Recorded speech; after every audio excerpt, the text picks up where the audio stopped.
नमस्कार दोस्तों, स्वागत करता हूं एक बार फिर से आप सभी का आपके अपने चैनल सिंप्लिसिटी एंड फाइनेंस में। आज के इस वीडियो में अगर आपके पास मल्टीपल लोन्स हैं तो किस तरीके से आप इन सभी लोनों का समाधान पा सकते हैं, पूरी की पूरी जानकारी, एक कंप्लीट पैकेज एक अकेले इस वीडियो में आपको देने वाला हूं। यानी कि आपके पास कितने भी लोन हो, एक हो, दो हो, 10 हो, 20 हो, 50 हो, 100 हो, कितने भी हो, सारी की सारी जानकारी आपको इस वीडियो में मिलने वाली है।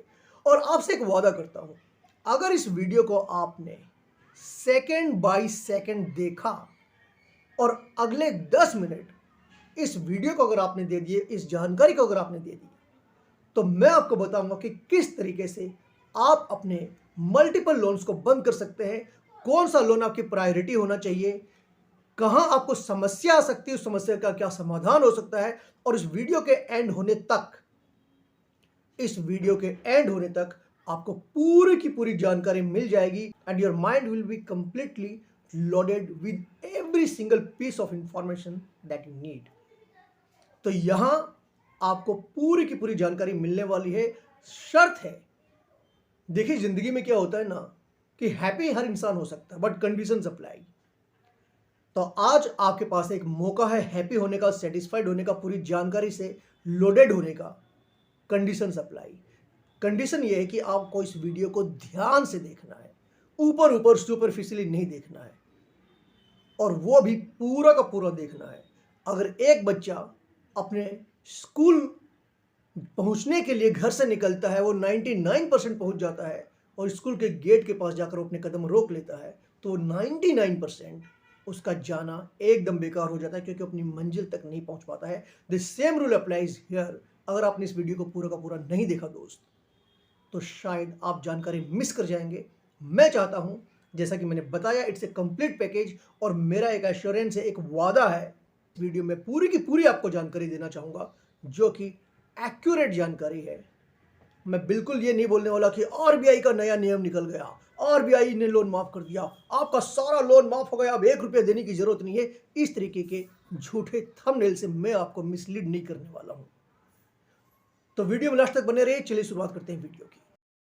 दोस्त, अगर आप कर्ज के दलदल में फंसे हुए हैं तो बहुत अधिक संभावना है कि बाय डिफॉल्ट ही मैं आपको कह देता हूं, बहुत अधिक संभावना, 99% लोगों का जो भी लोन होता है वो मल्टीपल लोन्स ही होता है।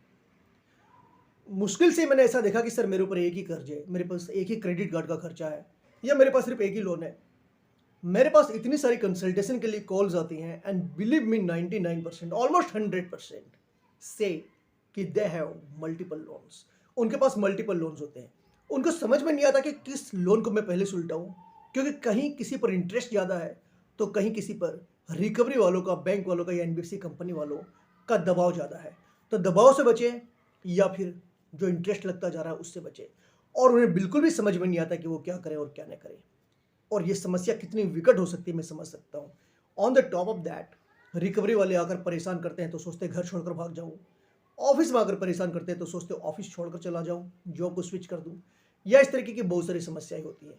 एंड बिलीव मी, कई लोग तो ऐसे भी हैं, unfortunately they lost their jobs और अब उन्हें बिल्कुल समझ में नहीं आता कि वो क्या करें। This video is going to help you get out of this loan trap. और इसके अलावा आपके ऊपर जो भी स्ट्रेस ट्रिगर्स है, आपके जिसकी वजह से आप ज़्यादा परेशानी में हैं, वो सारी की सारी चीज़ें जो है मैं आपको बताने वाला हूं कि आपको क्या करना है।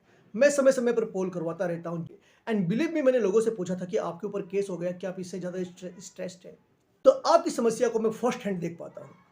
सो there is nothing in theory, everything is very practical. सब कुछ एकदम प्रैक्टिकल है और पूरी की पूरी जानकारी मैं आपको देने वाला हूँ। दोस्तों, अगर आपके ऊपर मल्टीपल लोन है, मैं यहाँ सिर्फ अनसिक्योर्ड लोन की बात कर रहा हूँ। सिक्योर्ड लोन के ऊपर वीडियो मैं किसी और दिन बनाऊंगा, लेकिन खास तौर पर अगर आपके पास कोई क्रेडिट कार्ड है तो ये वीडियो आपके लिए है। अगर आपने कोई पर्सनल लोन, कोई बिजनेस लोन ले रखा है, किसी भी तरीके का अनसिक्योर्ड लोन ले रखा है, तो ये वीडियो आपके लिए है। और अगर आपके पास मल्टीपल लोन से अनसिक्योर्ड लोन, तो वैसी कंडीशन में होगा क्या, आपको क्या करना है वो बताने वाला हूँ, तो ध्यान से सुनिए। जब कभी आपके पास मल्टीपल लोन्स होते हैं तो जो भी छोटे लोन है, 10,000 का, 20,000 का, आप उसे तुरंत ही खत्म कर दीजिए, भले ही आपको पूरा पैसा देना पड़ जाए। इसके लिए आपको 1.5 साल, 2 साल, 3 साल इंतजार नहीं करना है कि 30%। अगर 10,000 रुपीज़ का आपका टोटल आउटस्टैंडिंग अमाउंट है तो वैसी कंडीशन में आप 30% यानी कि 3000 रुपीज़ के लिए 1.5 साल इंतजार मत करवाइए, क्योंकि रिकवरी वाले परेशान तो उतना ही करेंगे। अगर 15 लाख का है तो भी वो आपको उतना ही परेशान करेंगे, और अगर 50,000 का है तो भी आपको उतना ही परेशान करेंगे, और 10,000 का लोन है तो भी वो आपको उतना ही परेशान करेंगे। छोटा अगर लोन है और अगर संभव है तो भले ही आपको 100% देना पड़े, 80% में सेटलमेंट हो रहा हो, 50% में हो रहा हो, आप उसका सेटलमेंट कर दीजिए। इससे होगा क्या? इससे होगा ये कि कम से कम कुछ दुश्मन आपके कम हो जाएंगे। ये जो लोन है ये आपका दुश्मन है, ये कुछ दुश्मन आपके घट जाएंगे। जब दुश्मन आपके घटेंगे तो एक तो बात यह है कि आपका कॉन्फिडेंस बढ़ेगा। दूसरी चीज़ है, वो आपकी जो एनर्जी ले रहे थे, आपसे जो पैसे ले रहे थे, अब वो सारी चीज़ें बंद हो गई। तीसरी चीज़, अब आप अधिक बेहतर तरीके से स्ट्रैटेजी बना सकते हैं कि बाकी लोनों से कैसे निपटना है। अगर आपके 5 दुश्मन हैं और अगर आपने 2 को ख़त्म कर दिया तो अब सिर्फ 3 ही बच गए हैं। अब इस 3 से निपटना आपके लिए ज़्यादा आसान हो जाएगा। तो छोटे जो भी लोन्स हैं, पहली बात, छोटे जो भी लोन्स हैं आपको उसको पहले ख़त्म करना है। कई लोग बोलते हैं कि बड़े लोनों को पहले ख़त्म करना चाहिए, उस पर इंटरेस्ट ज़्यादा हाई होता है। Don't think about that. आपको ऐसा कुछ भी नहीं करना है। छोटे लोन्स को आपको पहले ख़त्म करना है। ये जो छोटी-छोटी विन्स है ना, जो जीत आप हासिल करेंगे, इससे आपका कॉन्फिडेंस एकदम बहुत हाई लेवल पर पहुंच जाएगा। तो कमाल की जानकारी मैं आपको देने वाला हूं। अब मैं आपको बता दूं, अगर आपके क्रेडिट कार्ड का लोन है, यानी कि क्रेडिट कार्ड अगर आपके पास है, क्रेडिट के ऊपर अगर आपने कोई लोन ले रखा है या क्रेडिट कार्ड का डेट है आपका, तो हमेशा ध्यान रखिए कि आपका जो इंटरेस्ट होता है वो बहुत ज़्यादा हाई होता है। And it is true. इसके बावजूद आपको क्रेडिट कार्ड का पेमेंट पहले नहीं करना है। इसका कारण क्या है? एक तो क्रेडिट कार्ड जो है उसके ऊपर आपको अच्छा खासा डिस्काउंट सेटलमेंट के लिए मिल जाता है, जिसमें पेनल्टी, इंटरेस्ट चार्जेस मोटे मोटे तौर पर ज़्यादातर बैंक्स या एनबीएफसी वो हटा देते हैं। आपको किसको पहले निपटाना है?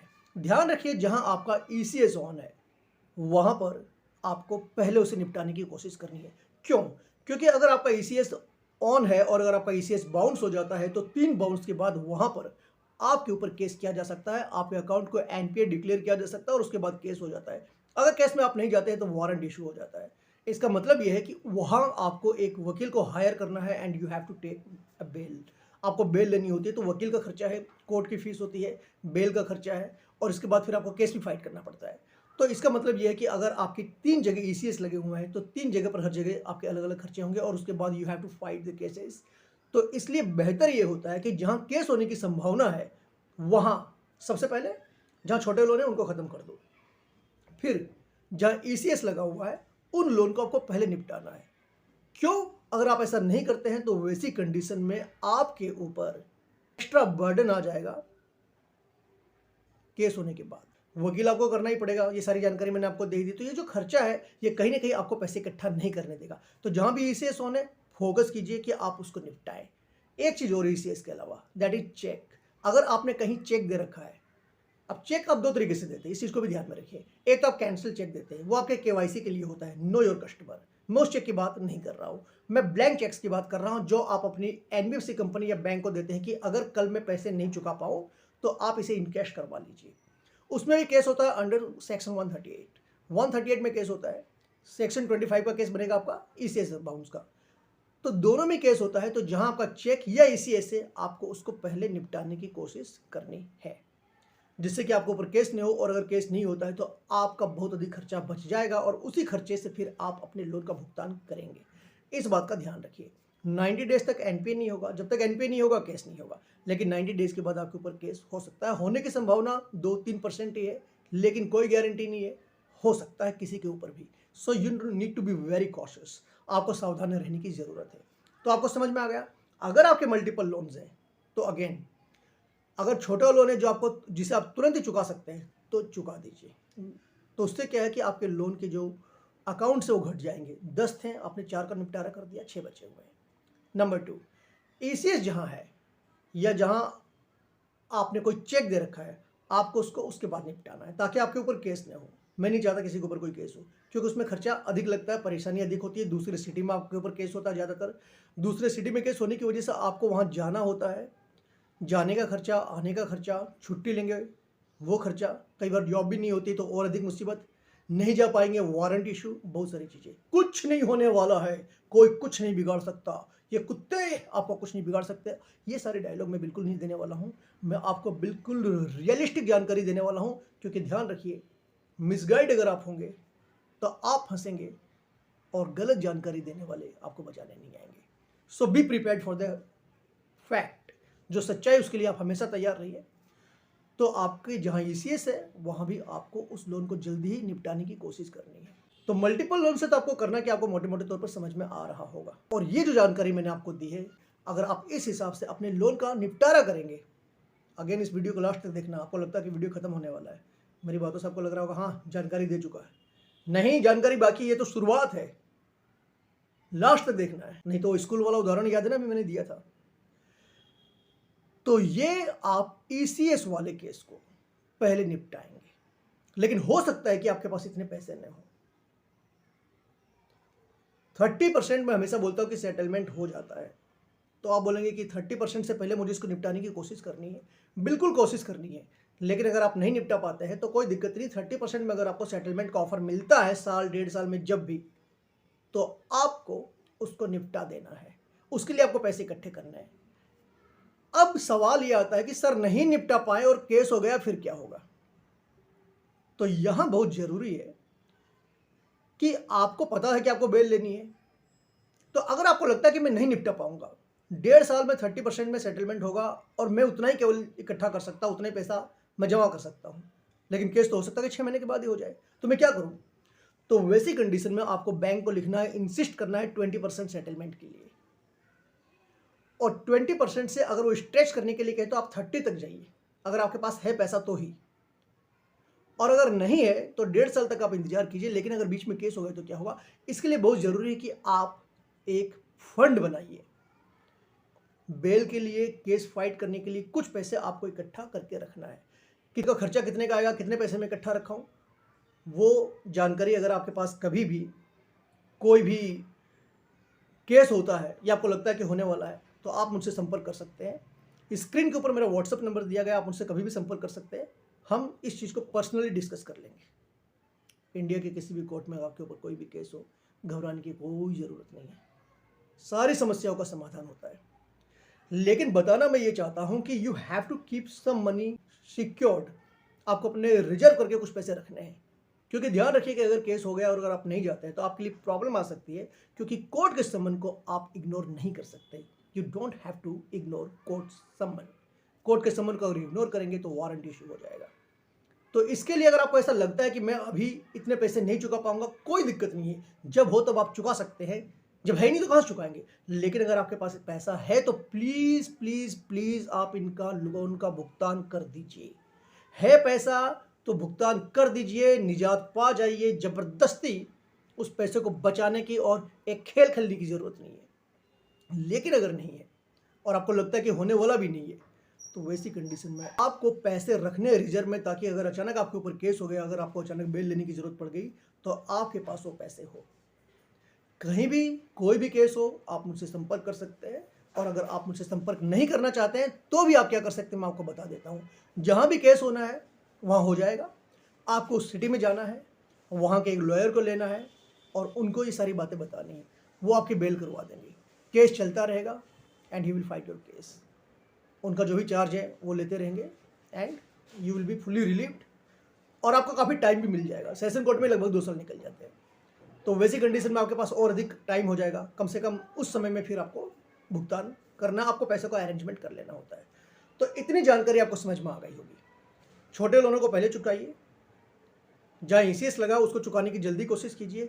नहीं चुका पा रहे क्योंकि आपके पास पैसा ही नहीं, चलो ईसीएस लगा है मैं जानता हूँ, चेक दिया मैं जानता हूँ, केस हो जाएगा मैं ये भी जानता हूँ, लेकिन पैसा ही नहीं तो मैं चुकाऊंगा कहाँ से? तो कोई दिक्कत नहीं है। कम से कम बेल जितने पैसे, जो शुरुआती आपको जो एक हिक्कप लगेगा, जो झटका लगने वाला है, उसके लिए कुछ पैसों का अरेंजमेंट कर लीजिए। और डरने की कोई बात नहीं है, आपको डरने की बात नहीं है। आपने कोई क्राइम नहीं किया है, आपने कोई क्राइम नहीं किया है। सारे के सारे सिविल केस होते हैं, आपने कोई क्राइम नहीं किया है। इसलिए वीडियो के माध्यम से मैं डराना नहीं, बल्कि सिर्फ आपको समझाने की कोशिश कर रहा हूँ कि आपको करना क्या होता है। केस हो गया, चलो मैंने आपको नहीं समझाया, मैंने कहा कुछ नहीं होने वाला है। एक दिन अचानक आपके पास एक सम्मन आ गया, आप नहीं गए क्योंकि कुछ तो होने वाला ही नहीं है, फिर वारंट आ गया। तो ऐसी जानकारी कि कुछ नहीं होने वाला है, दिस इज वेरी मिसगाइडिंग। तो चिल्ला चिल्ला कर बोलने से कई बार क्या होता है कि झूठ भी लगता है कि सच है, लेकिन ऐसा होता नहीं है। झूठ झूठी और सच सच ही है। तो इसलिए मैं चिल्ला कर नहीं बोलूंगा, धीरे ही बोलूंगा। लेकिन ध्यान रखिए, आपको अपने आप को तैयार रखना है, आपको पैसों को तैयार रखना है। मेरे कहने का मतलब ये है। उम्मीद करता हूँ जानकारी आपको मिल गई होगी। जो लोग मेरी वीडियो को पहली बार देख रहे हैं, मैं उनको बता दूं किस तरह के वीडियोस मैं बनाता रहता हूँ। तो आपको करना क्या, मेरे चैनल को सब्सक्राइब करना है इससे जब कभी भी मैं नया कोई वीडियो पोस्ट करूंगा तो उसकी नोटिफिकेशन आपके पास सबसे पहले आ जाएगी। अगर आपके ऊपर कोई केस हो गया है, होने वाला है, कोई भी आर्बिट्रेशन का नोटिस आया है, कोई लोक अदालत का नोटिस आया है, या फिर सेक्शन 25 में 138 में आ गया है, आपके सिटी में केस है, सिटी के बाहर केस हो गया है, बेल चाहिए, एनीथिंग रिलेटेड टू लोन, सिर्फ लोन से संबंधित, तो आप मुझसे संपर्क कर सकते हैं। व्हाट्सअप नंबर आपको दिख रहा है, इस पर कॉल करेंगे, कोई कॉल नहीं लगने वाली। कुछ समझदार लोग कॉल करते हैं, कोई कॉल नहीं लगने वाली है। सिर्फ और सिर्फ आपको मैसेज करना है, आपको एक ऑटोमेटिक मैसेज मिलेगा, एंड इफ यू फॉलो दो स्टेप्स, आपको स्टेप्स मिलेंगे, और अगर उन स्टेप्स को आप फॉलो करते हैं तो will get connected on the call very soon. चलिए, आज के लिए इतना ही काफ़ी है, लेकिन जाने से पहले, लेकिन ये जानकारी हो सकता है आपके अलावा किसी और के लिए भी एक ज़रूरत है, तो प्लीज़ प्लीज़ शेयर कीजिए इस जानकारी को। पता नहीं किस ज़रूरतमंद तक ये जानकारी पहुंच जाए और आपको मिलेगी उनकी ब्लेसिंग्स, और जल्दी आप लोन से बाहर निकल पाएंगे, इस ट्रैप से बाहर निकल पाएंगे। चलिए, आज के लिए इतना ही, मिलता हूँ जल्दी आपसे अपने अगले वीडियो में। तब तक के लिए अपने भाई, अपने दोस्त को अलविदा दीजिए। Bye bye.